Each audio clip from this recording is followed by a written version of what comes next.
Senhor, quando te vejo no sacramento da comunhão, sinto o céu se abrir e uma luz a me atingir, esfriando minha cabeça, esquentando meu coração.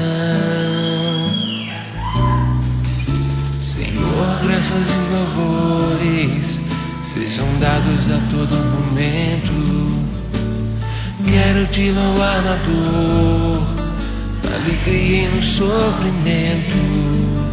E se em meio à tribulação eu me esquecer de ti, ilumina minhas trevas com tua luz. Senhor, quando te vejo no sacramento da comunhão, sinto o céu se abrir e uma luz a me atingir, esfriando minha cabeça.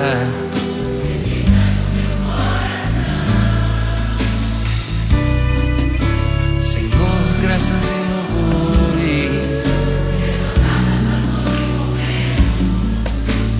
quero te louvar na dor, na alegria e no sofrimento.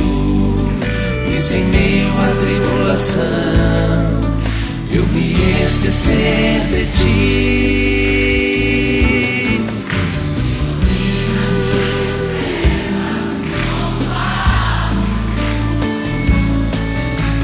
Jesus, fonte de misericórdia que jorra no templo, Jesus, o Filho da Rainha, Jesus,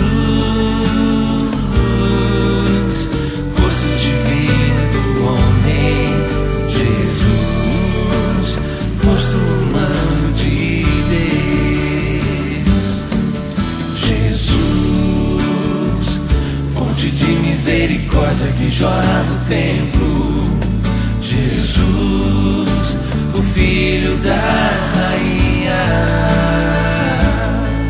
Jesus,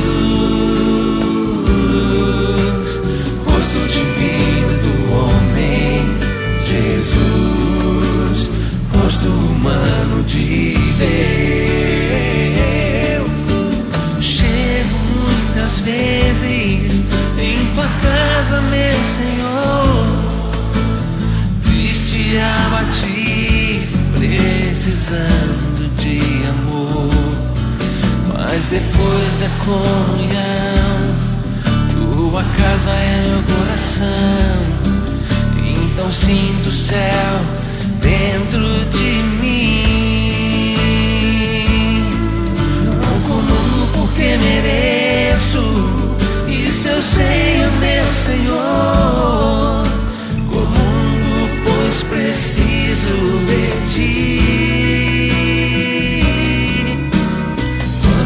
A missa, eu fugia de mim, de ti, mas agora eu voltei. Por favor, aceita-me. Jesus,